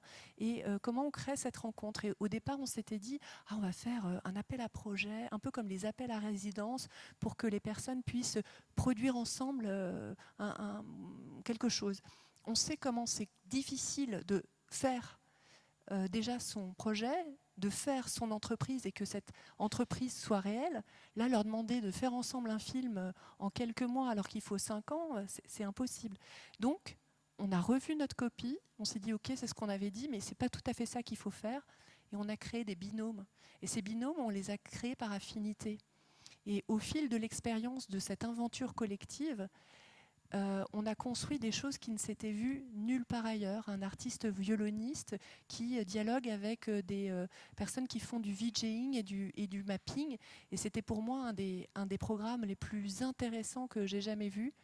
Bon, la musique, on l'a gardée parce qu'ils l'ont diffusée, mais à un moment, ils ont perdu. Ils ont perdu cette mémoire. Et en fait, peut-être la magie de cet instant, c'était ce qui s'est passé. Mais ce que je veux dire par là, ce qu'on a construit, ce mouvement ensemble qu'on a construit, c'était cette rencontre, mais c'était aussi ce processus de recherche collective et de se dire on abolit les frontières, et c'est peut-être ça qui est collectif et qui nous unit tous, c'est qu'on arrête de se diviser dans nos régions, dans nos pays, dans toutes nos séparations, pour essayer de trouver nos connexions. On en parlait, on est des connecteurs, on facilite à nos échelles, à vos grandes échelles, à nos plus petites échelles, et ensemble je pense qu'on crée ce mouvement, voilà, parce qu'on est convaincu que les personnes, les projets qu'on soutient ont de la valeur. Alors, Alvaro, tu peux présenter ton projet parce qu'ils sont actuellement en résidence. Okay. Alors, Catherine doit présenter le projet et moi je pose la question. Merci. Nous, on fait partie des résidents. Voilà. On a une petite place à l'étage. On va rester longtemps. En fait, on a un espace sur Caudry. C'est une ville à peu près du nord d'ici. On a récupéré une ancienne usine de dentelle qu'on va réhabiliter.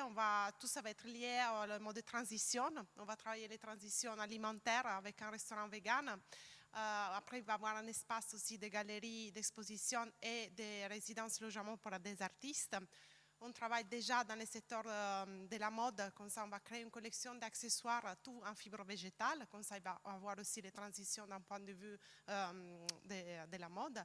Et tous les projets vont être surtout faits en restauration de béton chambre. Comme ça va être tout en biosourcé. C'est un gros projet, il n'y a pas de projet aussi grand en fait avec ces matériaux. Et l'idée c'est aussi un peu partager avec les écoles d'architecture, aussi des particuliers qui sont intéressés avec ces techniques et de recherche d'expérimentation. Voilà, c'est Alvaro qui va suggérer les mots. Et voilà, et on est sur Caudry, que c'est une ville, et c'est toujours une ville en fait connue pour la dentelle. Comme ça aussi l'idée c'est de récupérer un endroit quand même où il y a la culture du patrimoine, mais les revoir d'un point de vue du futur avec des entreprises et des structures voilà, avec une vision. Et je passe à Alvaro en fait la question. Bonsoir. Alors ma question c'est pour le monsieur qui vient du ministère de la Culture, c'est monsieur Philippe. Et c'est si vous avez pensé ou vous avez activé des programmes pour la décentralisation de la culture. Parce que moi je viens d'une grande ville, Bogota, Caterina vient d'une ville moyenne, Trieste, et on a vécu à Lyon et à Marseille. Et donc on était dans cette réalité-là. Maintenant qu'on est dans une réalité plus petite, on se rend compte que ces lieux, ils sont vraiment un déficit culturel énorme en comparaison à les grandes villes. Et leur plus gros problème, c'est le drainage des gens qui partent des grandes villes à nourrir encore cette problématique-là, qui ne laisse pas à les petites villes se développer à niveau culturel. Et donc c'est ça ma question. Alors, non, mais oui, je comprends votre question. C'est vrai que l'offre culturelle, elle est bien sûr bien plus importante dans les grandes villes que dans les villes moyennes, même si après on peut trouver des contre-exemples. Mais la décentralisation, la déconcentration des crédits culturels, il se fait progressivement et de façon assez importante vers les DRACS et aussi les directions régionales des affaires culturelles, et puis voilà, donc qui ont quand même des crédits d'intervention qui sont assez importants. Et après, c'est une coopération entre les collectivités territoriales qui ont aussi beaucoup d'argent pour la culture. Il y a eu cette décentralisation importante vers ça. Donc, oui, on peut toujours faire mieux, mais je pense qu'il y a quand même beaucoup de choses qui ont été faites déjà.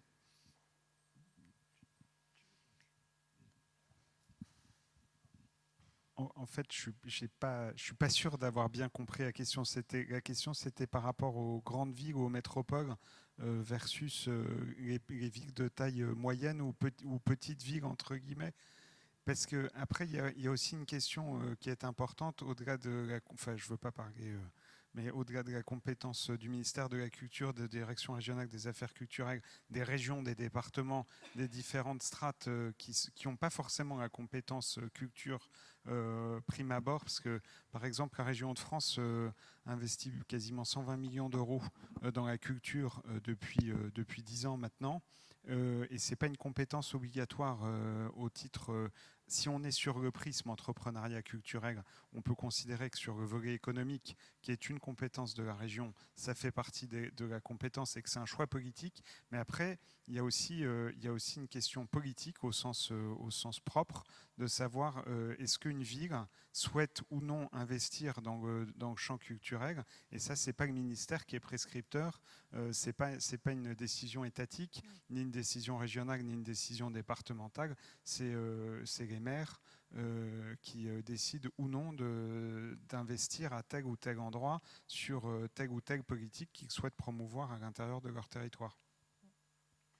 Mais je pense qu'on est quand même pas mal doté, en Hauts-de-France particulièrement et en France en général, sur des équipements culturels de tout ordre.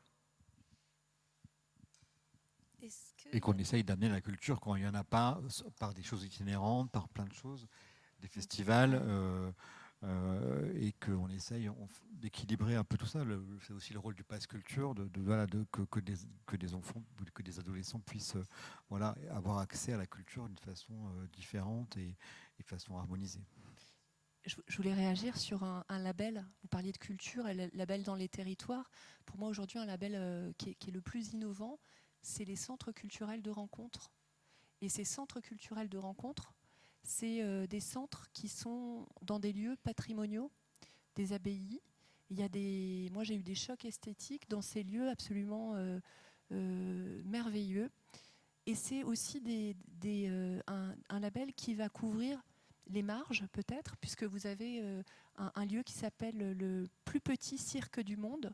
Comme on avait envie d'un mouvement général, peut-être qu'il faut commencer par être petit, et un cirque qui a grandi dans une école, mais qui s'invente aussi dans des abbayes, et par exemple qui va toucher, j'espère, aujourd'hui, vous parliez d'architecture et d'invention, un lieu qui n'est pas très loin d'ici, que j'ai eu la chance de visiter. Vous savez ce que c'est, ce lieu ? C'est une abbaye. Alors, c'est pas à Lens, mais c'est pas très loin.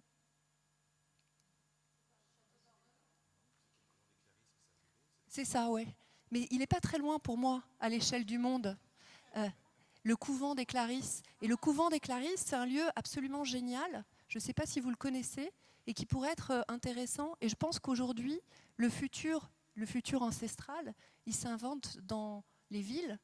Mais parce qu'on a besoin de temps et de pensée et d'expérimentation, on peut tout à fait l'imaginer dans d'autres territoires. Et que ce qu'offrent certains territoires peut permettre d'aller encore plus loin. Parce que dans la ville, on est un petit peu serré, quoi.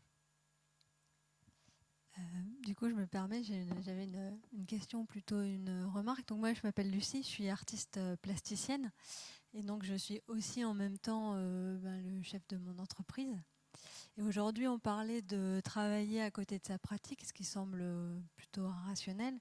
Mais ma question, c'était de se dire comment on fait pour répondre à des appels à résidence d'artistes qui demandent d'être présents à temps plein, et en même temps de continuer à vivre et à être indépendant.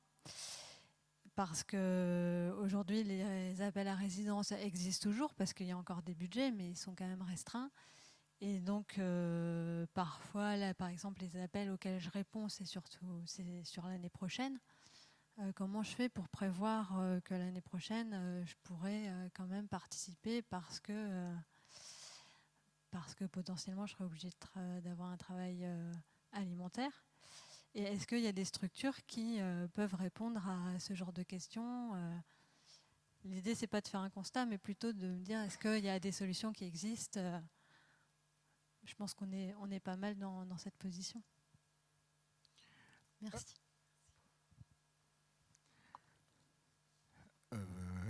beaucoup de choses. Je ne sais pas par où commencer pour vous répondre. C'est vrai que quelque part, l'entrepreneuriat culturel, il prend plein de formes différentes. Vous êtes artiste, et comme je l'ai dit tout à l'heure, pour nous, un artiste, un auteur, c'est un entrepreneur culturel, et donc il faut qu'il entreprenne sa propre carrière. Donc il faut qu'il acquiert des compétences. Alors je ne dis pas que vous n'avez pas acquis ces compétences, mais il y a en Ile-de-France, comme beaucoup de choses en région, des structures qui accompagnent les parcours des artistes plasticiens pour se professionnaliser. Alors c'est sûr que moi ce que je vous conseille, c'est de vendre vos œuvres et puis en vivre, et puis trouver le moyen de le déclarer, de financer votre art, mais aussi de le déclarer, de le vendre, quoi. C'est ça. Donc c'est acquérir ces compétences de commerce, ou trouver les gens qui vont vous accompagner dans cette vente, que ce soit les distributeurs, les galeries, les agents. Voilà, c'est vrai que aujourd'hui, on a énormément de plasticiens, beaucoup de plasticiens qui sont en situation précaire et qui sont obligés de travailler à côté ou à avoir le RSA et tout ça. Mais voilà, moi j'estime qu'à votre niveau, vous devez trouver les moyens pour vendre votre art et de vivre de votre passion, ou alors d'équilibrer ça en faisant d'autres choses à côté, vous voyez. Mais je ne peux pas vous donner d'autres conseils que d'essayer de mieux vendre votre travaux. Voilà. Et après, c'est sûr que c'est compliqué, parce qu'il faut comprendre comment fonctionnent les marchés publics, quand vous travaillez avec des collectivités ou des musées. Et puis après, les résidences d'artistes, c'est très bien aussi, mais ça vous pas manger, quoi. C'est-à-dire que même si vous avez le temps de la résidence, un salaire, parce que c'est obligatoire de payer les artistes, ça reste des choses qui sont en court terme. Mais je ne peux pas vous conseiller autre chose que de vendre votre art, quoi. De dresser un business plan. Alors c'est un gros mot, hein, mais de trouver sur plusieurs années, combien vous avez besoin d'argent, combien vous devez vendre, tout ça. En fait, il regarde le portfolio et il pose la question, est-ce que vous avez été en résidence? Et donc c'est vraiment ce début de carrière qui est plus compliqué, en fait. Parce qu'une fois qu'on a fait une ou deux résidences, après il y a les expos qui suivent, on parle de notre travail. Mais les premières résidences, elles sont difficiles à acquérir, et il faut pouvoir être disponible sur plusieurs mois, en fait, en règle générale. Donc l'idée, c'est de se dire, aujourd'hui, comment je peux faire, en fait, pour pallier à cette question, parce qu'il y a peut-être des choses qui existent et que je ne connais pas, en fait. Je pense qu'aujourd'hui, moi, ça fait une petite année où je suis vraiment à 100% sur ce projet, mais je ne pense pas avoir vraiment fait le tour de... J'ai encore découvert pas mal de choses ces derniers temps sur des financements qui étaient possibles que je ne connaissais pas. Et je pense qu'en fait, il y en existe énormément et auxquels on n'a pas forcément en connaissance en début de carrière. Vous avez de la chance dans un secteur où il y a énormément de choses qui se fait, que ce soit le CNAP, que ce soit les structures, comme je vous l'ai dit, privées. Par exemple, à Lille, je crois qu'il y a Maze, je ne sais pas si vous les connaissez, Maze, M-A-Z-E, ils accompagnent les artistes, ils les forment, c'est un programme que nous, on finance au ministère de la Culture. Et c'est effectivement, il y a énormément de choses. Si vous voulez voir sur la mobilité internationale, vous pouvez regarder sur On the Move. Ça recense toutes les résidences à l'international. C'est vrai que c'est un travail qui prend du temps, sur votre travail artistique, mais c'est un travail nécessaire d'essayer de comprendre qui peut vous aider, comment vous pouvez être aidé, et puis surtout, comme vous l'avez dit, il faut dépenser du temps sur ça. Et c'est vrai que le début de carrière, il est difficile. Là, on est en train de programmer le forum Entreprendre dans la culture et sur les arts visuels. En effet, on a ces deux périodes qui sont le début de carrière et même le milieu de carrière. Parce qu'une fois que vous avez commencé, vous êtes dans le milieu de carrière, et c'est aussi compliqué. Il y a aussi d'autres mécanismes, d'autres enjeux. Et donc, c'est pas mon secteur, les arts visuels, mais je comprends que tout ça est compliqué. Mais voilà, je ne vois pas trop. On parle d'innovation. Je pense qu'il y a un vrai travail d'innovation aussi à avoir, parce que les canaux de distribution évoluent totalement. On voit sur la télévision linéaire qui est en train de disparaître. Je n'ai pas un prisme audiovisuel cinéma, je ne suis pas obsessionnel, hein, mais je regarde. Il y a la musique où on a vu que les canaux avaient changé il y a 20 ans. Et grosso modo, on arrive aux mêmes conclusions aujourd'hui audiovisuel cinéma, enfin audiovisuel distribution de cinéma.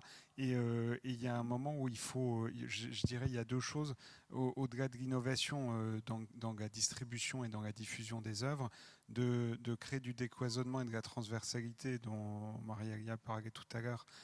La transversalité, ça peut être intéressant d'exposer des œuvres soit au restaurant ou dans la ressourcerie, soit à l'occasion d'un concert, soit de faire découvrir ces œuvres à d'autres endroits que ceux auxquels on s'attend à les découvrir, parce qu'on peut sortir aussi des sentiers battus, ça c'est pour la partie innovation, et aussi, et ça c'est fondamental, on en parlait il y a quelques instants, la question de structurer un réseau, parce que c'est important de renforcer, de construire et de renforcer son réseau pour avoir une capacité de rayonnement plus grande, justement dans le cadre de la diffusion et dans le cadre de la possibilité de pouvoir toucher, sachant qu'aujourd'hui on a cette chance avec tous les réseaux sociaux et toutes les personnes qu'on a l'occasion de rencontrer, d'être plus ou moins à 2 ou 3 ou 4 de n'importe qui sur la planète. Oui, voilà, Godefroy a tout à fait raison. C'est-à-dire qu'il faut trouver aussi des moyens parallèles de vendre qui sont hors des sentiers battus, qui sont hors des galeries, qui de toute façon aussi vont prendre 50% de ce que vous allez vendre. Oui, il faut essayer de voir tout ça. Et puis, alors je ne sais pas si ça existe certainement ici des résidences d'artistes genre Push, Fiminco ou Artagon, qui sont des outils super précieux pour pouvoir vous accompagner sur tout ça. Je voulais réagir et commencer par parler des personnes qu'on accompagne, puisque vous êtes accompagnés et nous aussi on accompagne l'émergence. Et la question que vous soulevez, c'est celle de l'émergence, qu'elle soit entrepreneuriale, parce que je pense qu'on a tous compris que les typologies de structures qu'on accompagne, c'est vraiment l'émergence. Et ben, dans nos structures qu'on accompagne, aujourd'hui, il y a 2 structures qui j'espère vous intéresseraient. Il y a, je ne sais pas si vous êtes artiste visuel ou artiste plasticienne. Et bien justement, il y a les 2 structures vous intéresseraient. C'est aussi des structures qui sont cofondées par des femmes. Je me permets de faire ce lien entre nous parce qu'il y a ce lien entre nous. Donc le premier, c'est Détour Expo. C'est 2 femmes ingénieures qui ont décidé de prendre des détours pour faire de l'exposition. C'est très difficile de faire une exposition, il faut être commissaire, etc. C'est pas donné à tout le monde. Et qui réfléchissent aussi sur le réemploi du matériel scénographique. Et qui se disent aujourd'hui, pour créer une entreprise pour leur entreprise a du sens. Elles sont, Manon, l'une des cofondatrices, a une expertise numérique parce qu'elle sait parler au réseau. Elle nous fait des masterclass de vidéos. C'est pour ça que je me suis essayée à la vidéo ici pour retracer l'expérience que je vis avec vous ce soir. Eh bien, Détour Expo, c'est une entreprise que nous accompagnons au sein de 104 Factory. Nous faisons chaque année un grand temps de visibilité qui s'appelle l'Open Factory. Pendant cette Open Factory qui s'est déroulée le 9 et le 10 janvier, nous avions à peu près un temps dédié pour les professionnels parce qu'il faut savoir cultiver son réseau. Savoir cultiver son réseau, c'est avoir la chance de connaître des personnes qui font le déplacement et qui viennent jusque dans nos incubateurs et qui occupent des fonctions de responsabilité. Donc c'est faire venir ces personnes pour qu'ils vous rencontrent, mais c'est aussi vous donner les compétences pour aller parler d'égal à égal. On est des personnes, hein. Vous êtes dans l'émergence, mais votre valeur, elle est infinie, tout comme la personne qui vous parle. Et la personne qui vous parle, si elle est à l'endroit où elle est, même si elle a énormément d'expérience, c'est une personne qui partage une valeur commune, qui est celle de la culture et de la création. Donc vous avez déjà des moyens d'aller à la rencontre. Et je reviens sur mon entreprise, Détour Expo. Comment elles ont trouvé le moyen d'aller à la rencontre et de quand même viabiliser un modèle économique? C'est celui de dire il y a des endroits où on ne trouve jamais d'art visuel ou d'art plastique, c'est dans les entreprises. Et dans les entreprises, il y a une problématique qui est celle de la rencontre, justement. Et donc, elles proposent leurs services d'exposition, de curation, mais surtout de médiation dans les entreprises. Et elles le font, voilà, c'est une solution. Après, il y a Bloomers, qui est une structure qui valorise des jeunes artistes émergents en créant des contenus pour rendre leur contenu pérenne. Donc, c'est des pros du développement et de la vidéo qui vont aller vers ce type de projet. Et puis, il y a aussi une autre structure qu'on accompagne, excusez-moi, je vous ai dit, ouais. Qui s'appelle l'agence Lulia, qui est cofondée aussi par Lucas et Cordelia. Et Cordelia, elle est artiste plasticienne. Lucas, il vient plus du champ de l'économie sociale et solidaire. Et ils ont aussi décidé de fédérer, de rassembler autour de la création collective. Et l'objectif, en fait, l'objectif premier de leur entreprise, c'est de permettre aux jeunes artistes émergents d'avoir un salaire. Ce que vous dites, en fait. Et pour avoir un salaire, il faut avoir de l'argent. Et pour avoir cet argent, il faut faire des projets. Et les projets qu'ils proposent, c'est de rassembler des personnes qui n'ont pas forcément beaucoup accès à la pratique artistique. Et aujourd'hui, en quête de sens, quand on pratique ensemble, quand on fait un dessin ensemble, mais on le fait encadré par des gens qui ont cette expertise, comme la vôtre, on trouve du sens et on trouve de la joie dans la collaboration avec des gens qu'on voit tous les jours. Ça peut être des pistes. Et ensuite, au 104, on a aussi pas mal de résidences test, excusez-moi, des résidences qui durent 2 semaines. C'est pas long, mais aussi, ça permet de tester. Aujourd'hui, on est beaucoup axé sur le spectacle vivant, c'est notre cœur de métier. Et c'est vrai que pour les programmes, comme le disait justement Philippe, il y a énormément de jeunes structures émergentes, des incubateurs qui imaginent des programmes. Et je pense qu'il faut aller voir vers la jeunesse, vos homologues, des jeunes commissaires qui réfléchissent à ça et qui essayent de casser les codes traditionnels de la distribution pour vous donner accès à un marché, à des personnes qui vont trouver, qui vont être sensibles à vos créations. Donc il y a plein de solutions, mais il faut prendre le temps de les trouver. Et c'est pas simple, mais des lieux comme ici vous permettent d'y accéder, je pense. Et questions. Enfin, ici, il y avait une petite question sur la manière dont vous accompagnez les porteurs de projets. Enfin, j'ai cru comprendre qu'aujourd'hui, la vision, c'était de laisser libre le porteur de projet à pouvoir avoir une double activité. Moi, je sais qu'au début, en 2012, quand je suis arrivé ici, pendant longtemps, on nous disait, si tu n'es pas capable de passer 100%... Si tu n'es pas capable de passer 100% de ton temps sur ton projet, c'est que tu n'y crois pas et c'est que tu n'en veux pas. Et donc, du coup, ça va être compliqué. Et il y avait quand même cette forte pression-là. Alors, je ne sais pas si ça a évolué en termes de conseils, parce que c'est vital. Hein, quand au bout de 2 ans de Pôle emploi, on n'a plus rien. Et c'est hyper stressant. Et je pense que c'est vraiment important de pouvoir avoir toujours le réflexe de dire comment voilà, on a un minimum vital pour pouvoir continuer à porter son projet. Et c'est pas grave si on a une double ou une triple activité. Je pense que c'est hyper important et j'espère que les conseils ont évolué par rapport à ça. Et puis 2 remarques sur effectivement l'océan d'informations et l'océan des aides et l'océan de comment on fait pour pouvoir trouver la bonne information au bon moment, au bon endroit, comment on fait pour être à l'heure par rapport à des obligations de réponse, par rapport à des dates. C'est vrai que c'est encore très...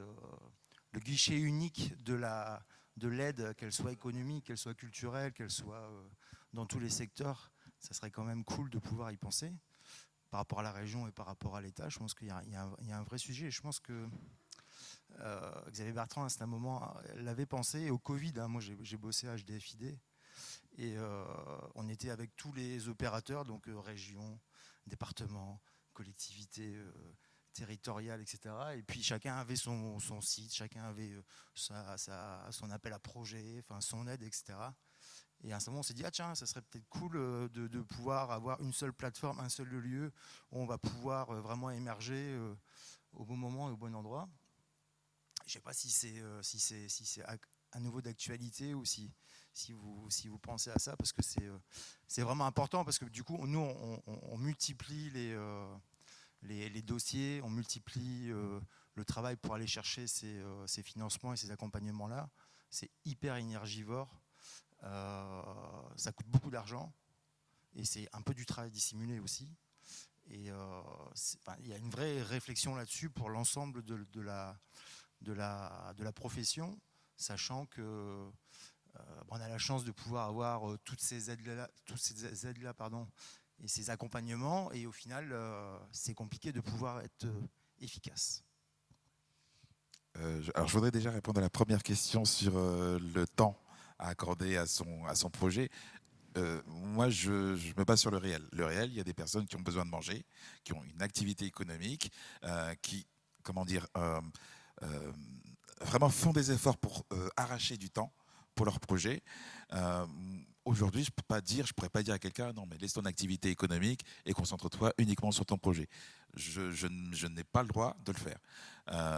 Après, voilà, quelle tactique, par contre, on peut essayer d'avoir pour associer les deux, etc. Bon, ce qui se passe de façon générale, et surtout depuis qu'il y a des reconversions, enfin pas depuis, mais en termes de reconversion, c'est que c'est graduel. En fait, au bout on essaie d'abord de concilier les deux, et puis quand son activité, on sent qu'elle prend et qu'elle a du développement économique, là, effectivement, petit à petit, on se donne du temps et on laisse tomber le reste.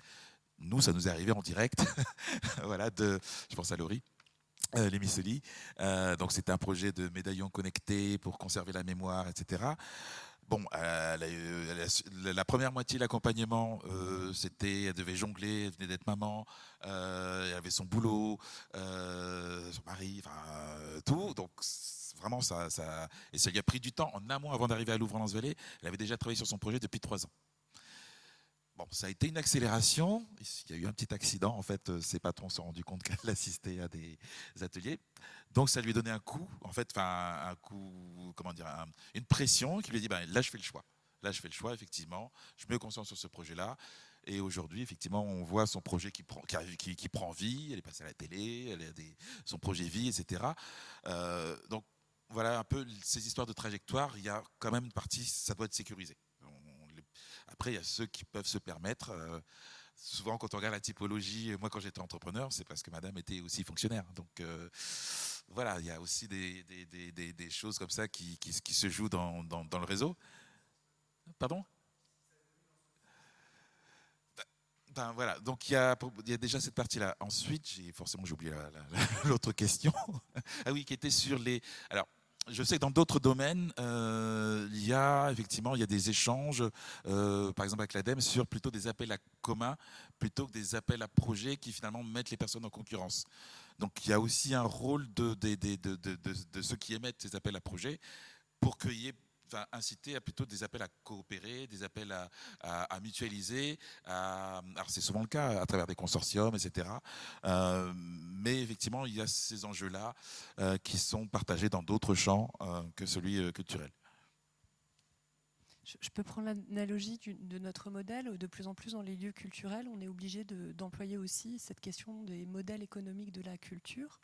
Et on a tous notre façon de faire. Donc au 104, comme ici, on loue l'espace pour accueillir des événements commerciaux. Néanmoins, le lieu est toujours ouvert au public. Il y a une permanence des artistes, une permanence des usagers et des usagères. Et puis on a aussi 2 leviers qui sont celui de l'innovation que je porte. L'innovation, c'est on accompagne l'émergence de l'entreprise. Donc on a des projets comme les vôtres qui ne sont pas encore tout à fait... rentables, et on essaye de les accompagner avec ce socle commun et surtout dans l'expérimentation pour qu'ils trouvent un modèle rentable. On leur dit aussi qu'il faut toujours, parce que c'est des métiers passion, qu'il faut toujours garder en tête d'avoir des projets de visibilité qui vont vous apporter énormément d'investissement et qui vont faire votre image. Et puis il faut avoir, je ne sais plus, moi à un moment j'ai travaillé dans l'industrie automobile, et je ne sais plus pourquoi je pense à la vache à lait, mais c'est le principe de vous allez pouvoir vendre quelque chose qui n'est pas complexe à vendre et qui va être que vous allez pouvoir répliquer. Donc c'est en fait à chaque fois il y a le fait de jouer sur ces 2 jambes aussi, c'est-à-dire je mets une jambe en avant vers le futur pour être sûr de ne pas être en retard et de continuer à marcher et de faire le voyage que j'ai envie de faire et de ne pas m'arrêter pour déposer le bilan. Et en même temps, il faut que je sécurise avec mon regard sur le passé, les expériences et ce que m'ont dit mes partenaires et mes clients pour dire en fait ça marche, voilà, le prix est juste. Et ben là-dessus, j'essaye de répliquer. Moi, j'ai envie de dire, c'est comme la cellule R&D d'une grande entreprise.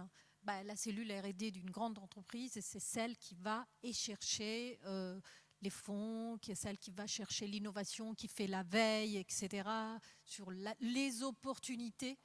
Et donc, il faut le penser comme ça. Nous, on accompagne des projets portés par des entités qui sont parfois multiples, mais qui sont parfois des personnes individuelles, dans des lieux collectifs, pour essayer de créer ces synergies et ces complémentarités d'intelligence. On le fait modestement à nos échelles, parce qu'on pense que la bonne échelle, c'est l'échelle humaine, et que en fait, la collaboration entre personnes, elle nécessite du temps. Voilà, on apprend à se connaître pour pouvoir travailler ensemble, et on ne peut pas le faire, donc ça demande du temps. Et on pense que nos lieux de rencontre, c'est des lieux qui favorisent cette rencontre. Et puis après, il faut se dire qu'il faut accepter aussi, je dirais, l'échec. Parfois, ça ne fonctionne pas et c'est pas grave. Ce qui compte, c'est le processus qu'on a acquis au moment de... Moi, j'ai échoué. Non. En fait, l'échec, moi, j'ai échoué dans mon entreprise culturelle et créative. J'ai été en association, j'ai entrepris, je croyais vraiment à mon projet. Philippe, il était déjà là. Aujourd'hui, je parle de ça. Philippe, il est toujours là. Voilà. Donc, c'est aussi ça, nos politiques publiques. C'est la permanence. Et la permanence, elle est essentielle. Bon, très bien. Alors, sur cette idée de permanence, je veux céder juste la parole à vous toutes et tous pour donner une actualité, mais je ne la donne pas tout de suite à Maria-Léa, je la donne à Monsieur Tilly. Une actualité ou un rendez-vous incontournable que vous voulez nous communiquer. Le rendez-vous incontournable, c'est le forum entreprendre dans la culture. 7, 8, 9 juillet, voilà. C'est un peu plus tard que d'habitude. Et donc c'est à Paris, mais après en région. Et donc avec Godefroy, nous sommes en train de programmer un forum en Hauts-de-France. Voilà. Donc, École nationale d'architecture. De Paris-Belleville pendant 3 jours. Voilà. Merci beaucoup. Une actualité de Godefroy. Une actualité, je pense pas de Godefroy, mais une actualité du monde Sérimania à partir de vendredi soir, où tout le monde arrive. J'avais Laurent Sersberg hier au téléphone qui me disait qu'elle avait des problèmes parce qu'elle avait des talents iraniens qui devaient venir, qui ne peuvent pas venir, comme vous pouvez l'imaginer, des talents d'Israël qui devaient venir, qui ne peuvent pas venir. Donc un peu chamboulé de dernière minute par l'actualité, mais en tout cas un rendez-vous incontournable, festival, forum. Et nous avons l'honneur et le plaisir d'accueillir 8 directeurs de production avec le CNC dans le cadre d'un Inspiration Tour qui débute dimanche, qui vont venir repérer tous les décors et toute la richesse du territoire des Hauts-de-France pour pouvoir baser leur prochain tournage, que ce soit Marvel, HBO, Bad Robot, Sony, tous les grands directeurs de production sont là pour repérer les territoires régionaux. Voilà.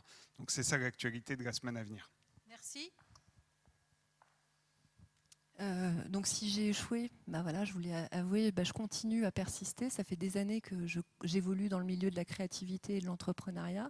Et donc on continue à accompagner. Et donc pour les accompagner, on fait de l'expérimentation.